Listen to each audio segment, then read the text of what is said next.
Muito bom dia a todos os presentes. Gostaria de saudar o senador Wilder Moraes, que nesse momento preside a Comissão de Serviços de Infraestrutura, saudar os demais colegas que fazem parte desta mesa, sobre um assunto de altíssima relevância.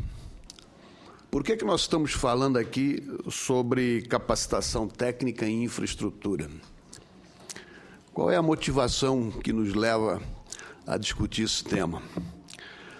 Podemos adotar vários procedimentos, não?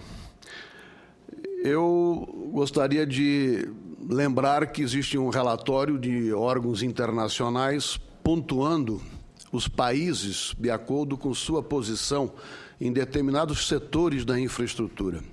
E o o relatório mais representativo, que foi feito em 2013, ele aponta a seguinte situação para o Brasil.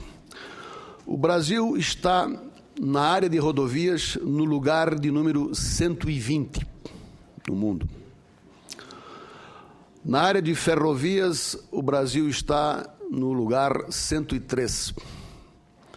No setor de portos, ele está no lugar de 131. E no setor de aeroportos, ele está no lugar 123. Ou seja, no caso de aeroportos, existem 123 nações na nossa frente. É por isso que nós estamos conversando sobre infraestrutura. Se tivéssemos que analisar outros setores, senador, também não iríamos muito longe, né? A minha filha recentemente trabalhou e fez uma pós-graduação na Universidade de Kyoto, no Japão, na área de transportes e logística, e a Universidade do Kyoto é a 21ª universidade do mundo. O Brasil não tem nenhuma nas 100 primeiras. E achamos que temos universidades de nome, de peso, e que realmente até temos. Mas, na comparação do globo, nós estamos perdendo a partida. A tecnologia é um processo excludente. Quem tem, terá mais, e quem não tem, não terá e não participará deste jogo. No setor da indústria espacial, por exemplo, que é a grande propulsora do desenvolvimento científico-tecnológico em todo o mundo, nós não vamos a lugar nenhum, nós não conseguimos colocar nenhum artefato a mais de 18 mil quilômetros de altura, né? O nosso belo e brilhante projeto de avião da Embraer vai mais ou menos a essa altura, né, no limite das suas possibilidades, e acabou a nossa possibilidade de desenvolvimento científico. Não porque queremos ir para o espaço, mas sim porque esta indústria é propulsora de um conjunto muito grande de outras. Eu gostaria de fazer algumas observações de natureza um pouco mais abrangentes, porque o nosso colega Tarcísio, ele pontuou de forma brilhante, né, algumas questões, mas eu diria o seguinte, e também queria aproveitar algumas colocações do senador para lhes dizer o seguinte: na nossa concepção, nós temos alguns problemas de natureza fundamentais que precisam ser consideradas, né? Nós temos uma natureza exuberante, um clima absolutamente espetacular, né? Uma insolação fantástica, né? Um regime hídrico sem nenhum outro precedente no mundo. Temos um mix básico da formação étnica de natureza contemplativa, e aí começam os nossos problemas também, né? A nossa base étnica é de natureza contemplativa, não é de natureza conquistadora, não é de natureza de rebeldia, de enfrentamento, né? Nós temos uma histórica existência de governos que somam um conjunto de perversidades extremamente comprometedoras. E aí temos aí definido, então, a base do que nós queremos tratar. Quando se fala em obra de engenharia, a gente fala em pelo menos 4 coisas. A gente fala em planejamento. Eu preciso planejar a obra. Eu não posso, senador, criar um armário de projetos para um dia fazê-los. Os projetos são decorrentes de circunstâncias daquele momento. Cada intervenção de engenharia que você faz, ela suscita um conjunto de transformações muito rápidas. Você faz isso diariamente. Todos nós fazemos isso diariamente. Nós vamos de casa para o serviço, por um trajeto. Se nesse trajeto surge uma questão intermediária, alguma interferência, a gente muda de trajeto. Né? E assim você vai mudando o planejamento do transporte urbano. Então, nós executamos, por exemplo, eu tive a oportunidade na época como presidente do CREA e de uma comissão que analisou a licitação, nós fizemos uma duplicação, senador, da BR-101 em Santa Catarina com um projeto com mais de 20 anos para trás. Vá lá ver a estrada que foi feita, certo? Não se tinha outra. E aí vem a questão, nós temos que fazer a obra, há um compromisso do governo e queremos fazê-la, e cadê o projeto? O projeto é esse. Esse projeto que está sendo inaugurado aqui no DF, não lembro o nome, Expresso Sul, qualquer coisa assim, é um projeto de 20 anos para trás. A realidade é completamente diferente hoje. Vai fazer algum efeito? Provavelmente vai. Vai ser bom em algum ponto? Provavelmente vai. Mas seria muito diferente se tivesse um projeto considerando as circunstâncias do momento. Então, esse planejamento, ele não é uma coisa que possa ser feita hoje para ser executada daqui a 30 anos, daqui a 20 anos ou daqui a 15 anos. Você tem que ter um planejamento sistemático. A nossa vida é assim. Nós fazemos um planejamento sistemático, todo dia acordamos e planejamos o que vamos fazer naquele dia, no outro, e vamos fazendo as devidas modificações, os devidos feedback. E as obras e a vida da sociedade é exatamente igual, né? Depois do planejamento vem o tal do projeto, onde então se colocam as coisas no papel. Depois vem a execução e depois vem a operação. Eu construo uma usina nuclear, eu tenho que pô-la em operação. Eu construo uma estrada, eu tenho que pô-la em operação. Feito isso, eu gostaria de salientar uma questão que me parece muito importante, que, digamos assim, abraça tudo o que já foi dito aqui nesse momento.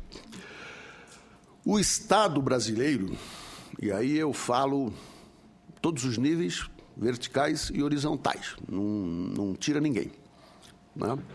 Ele esqueceu, senador, as suas funções básicas. Ele perdeu, por conta desses regimes de natureza de idolatria do governo, se quer idolatrar o governo, né? O governo tem uma máquina de comunicação gigantesca para dizer o quê? Eu acompanhei, por exemplo, a questão dos médicos, né? Os médicos, nós importamos aí mais de 10 mil médicos. Por quê? Por que nós importamos médicos? Porque falta médico? Uma informação que é importante para colocar aqui é o seguinte: nós formamos 40 mil engenheiros por ano neste país. A China produz 500 mil. Dá para sentir o padrão da conversa? Desses 40 mil engenheiros que são formados no Brasil, 60% não estão na atividade profissional. Eu conheço engenheiros com doutorado nas melhores universidades do mundo, com mestrado nas melhores universidades do mundo, que estão chutando pedra. Por quê? Porque não tem um planejamento. nós não sabemos onde queremos ir, nós estamos mais preocupados em atender às demandas da Bolsa disso, da Bolsa daquilo. Nós estamos preocupados que a Bolsa Família tenha... Ano passado tinha 4 milhões e agora tem 5 milhões. Isso é importante? Não, é completamente equivocado. Mas eu queria só aproveitar esse tempo final para dizer que o Estado perdeu a capacidade de intervir nas suas funções básicas. Quais são as funções básicas do Estado?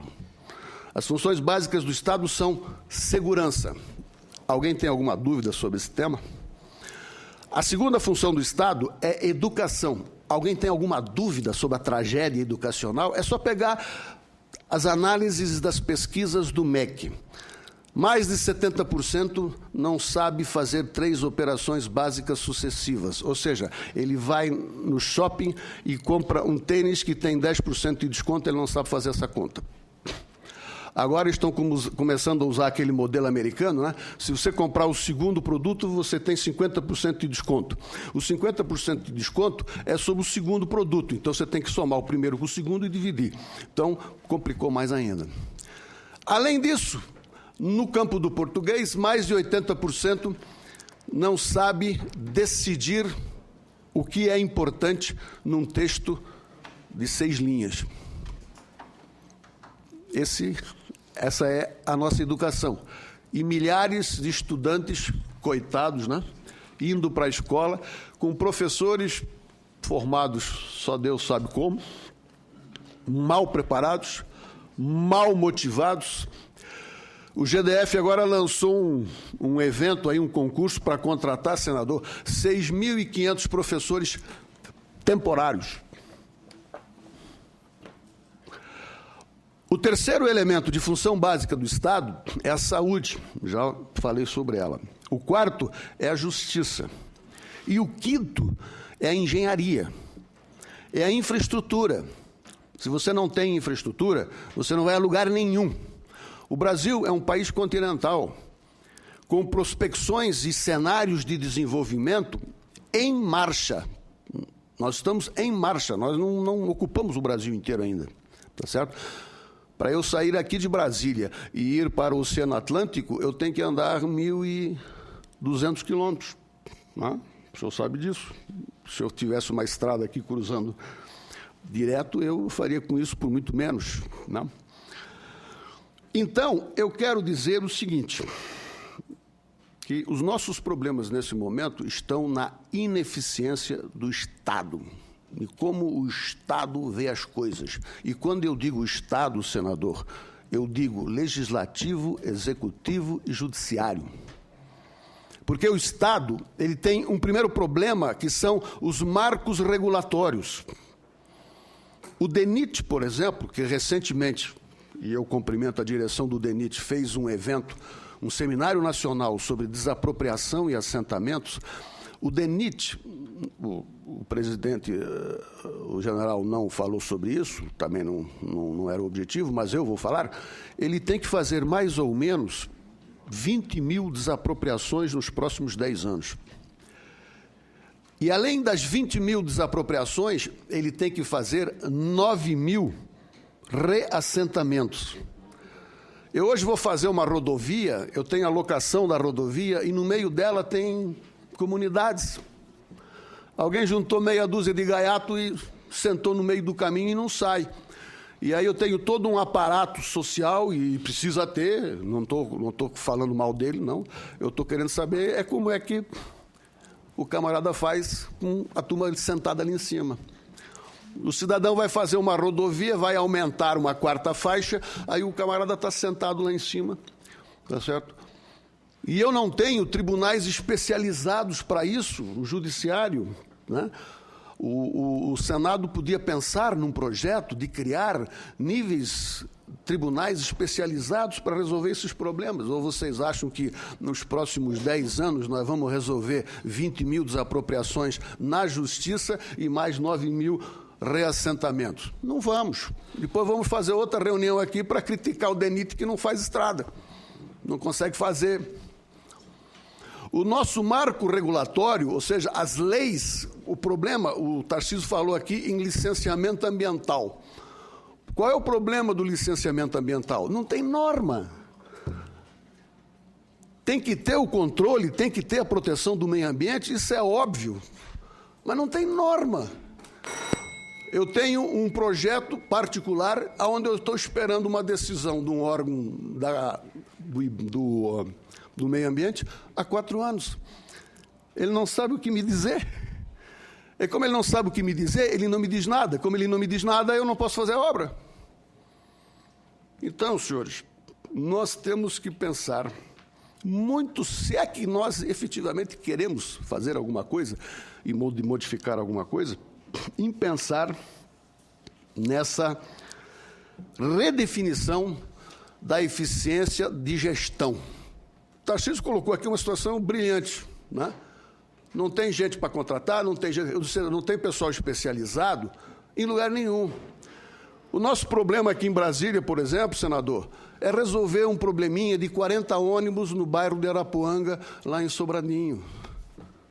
E aí nós queremos fazer nós queremos fazer um trem de alta velocidade. Nós não resolvemos, quer dizer, as agências regulamentadoras, a Agência Nacional de Transportes Terrestres, por exemplo, não tem pessoal. Diga se não é verdade. Quantas vezes a NTT vai lá no DENIT pedir, pelo amor de Deus, para fazer determinado serviço porque eles não têm pessoal? Então não dá. E eu vou dizer mais uma coisa que eu acho que é importante ser dita, né? Quer dizer, as diferenças salariais que foram aqui também citadas, elas são brutais, elas nos levam para um inferno inexistente. Eu não consigo entender por que um professor da UNB inicial ganha R$8.000, com doutorado, tem que ter PhD, né?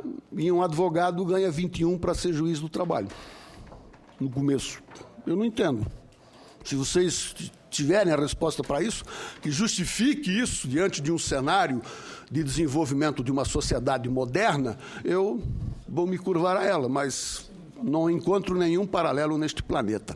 Então, no instante em que o Estado tirou a engenharia da sua função, ele tanto tirou que o engenheiro, a engenharia não tem nenhuma função na carreira de Estado. Engenheiro não é uma função de carreira de Estado. Quer dizer, eu vou tocar uma obra que custa $1 milhão o quilômetro e sou o quê? Lá no Norte e Nordeste ganha R$4.000 por mês. E vou tocar uma obra de $1 milhão por quilômetro. É completamente fora de foco.